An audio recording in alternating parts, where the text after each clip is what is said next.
हिमाचल के मुद्दों पर बेबाकी से अपनी बात रखने वाले लोक निर्माण विभाग मंत्री विक्रमादित्य सिंह ने दिल्ली दौरे के उपरांत आज शिमला के हॉली लॉज में आयोजित पत्रकार वार्ता के दौरान कहा कि वे दिल्ली सरकारी कार्य से गए थे और वहां उन्होंने शीर्ष नेतृत्व से भी मुलाकात की, जो कि एक शिष्टाचार भेंट थी। उन्होंने कहा कि दिल्ली जाने का कार्यक्रम पहले से निर्धारित था। खबरें चल रही थी कि मुझे दिल्ली समन किया गया है, लेकिन ऐसा नहीं है। शीर्ष नेतृत्व से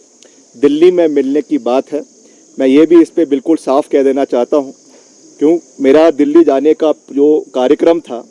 वो पहले से जो है वो निर्धारित था। मेरे रेलवे बोर्ड में के जो चेयरमैन हैं उनके साथ दिल्ली में बैठक थी और वो प्री शेड्यूल्ड बैठक थी जो हमने विधानसभा है शिमला का, उसके साथ एक फ्लाईओवर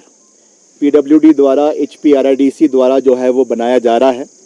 और उसके लिए NOC रेलवे बोर्ड की ओर से, रेलवे डिपार्टमेंट की ओर से आवश्यक थी, जो बहुत समय से लंबित था, उसकी वजह से काम रुका हुआ था। और उसके साथ साथ एक हमारा अर्बन डेवलपमेंट का एक कॉन्फ्रेंस जो है वो दिल्ली के होटल अशोका में निर्धारित था, जिसके लिए मैंने दिल्ली जाने का कार्यक्रम रखा था।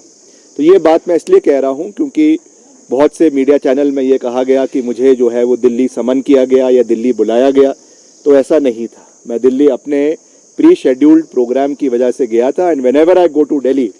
आई make it a point to meet the party leadership also. अगर हम सरकारी कार्यक्रम से भी जाते हैं, मैं हमेशा पार्टी के शीर्ष नेतृत्व, चाहे वो कांग्रेस पार्टी के अध्यक्ष है, चाहे वो महासचिव ऑर्गेनाइजेशन है, चाहे वो हमारे प्रभारी है या और पार्टी का जो वरिष्ठ नेतृत्व है, उनसे समय समय पर मिलते हैं और हिमाचल से संबंधित जो मसले हैं, हिमाचल से संबंधित जो मुद्दे हैं, चाहे वो संगठन के हैं, चाहे वो सरकार के हैं, उसके बारे में हम विस्तार पूर्वक चर्चा करते हैं। उस विषयों के ऊपर बात की जाती है। और मैंने इस बारी भी, और मैं ऑन रिकॉर्ड ये बात कह रहा हूँ कि मैंने एक और जहाँ पे ये कहा है अपने अभिभाषण के आज की शुरुआत में, ये मैंने कहा है कि पार्टी लाइन हमारे लिए सर्वश्रेष्ठ है, मगर मैंने पार्टी हाईकमांड को भी ये भी कहा है कि हिमाचल प्रदेश के मसले, हिमाचल प्रदेश के मुद्दे और हिमाचल प्रदेश के 70 लाख आवाम की आवाज़ को उठाना और उनके हितों की रक्षा करना, ये भी मेरी प्रथम दायित्व है, मेरी जिम्मेवारी है। इसे मेरे पिताजी ने पूरी उम्र, राजनीतिक उम्र में उठाया है और इस रिस्पॉन्सिबिलिटी से मैं कभी भी पीछे नहीं हटूंगा। जब भी मुझे हिमाचल के लोगों की आवाज़ किसी भी प्लेटफॉर्म पे उठानी होगी, हम उसको पूरी प्राथमिकता से उठाएंगे और उसे सॉल्व करने का भी हर संभव प्रयास करेंगे। उन्होंने कहा कि स्ट्रीट वेंडर को लेकर जो बयान दिया गया था उसे गलत तरीके से पेश किया गया। जो कुछ भी कहा गया है वो संविधान के दायरे में रहकर ही कहा गया था। उन्होंने कहा कि पार्टी लाइन सर्वोपरि है, लेकिन प्रदेश की जनता की आवाज उठाना भी हमारी पहली प्राथमिकता है। Street vendors municipal corporation Shimla, this bylaw may be called the Street Vendor Protection of Livelihood and Regulation Act 2024 Shimla municipal corporation, जिसका रूल 5 ये कहता है कि responsibility of street vendors, it shall be the duty of the street vendors और his family member और employ to clause E prominently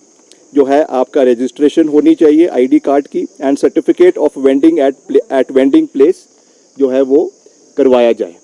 तो इस दृष्टि से इसको हमने प्रदेश के अंदर ये पहले से ही जो है वो चला हुआ है। अब बात आती है हमारा जो एक मल्टी पार्टी जो एक बॉडी बनाई गई है, जिसमें हमारे जो है ऑनरेबल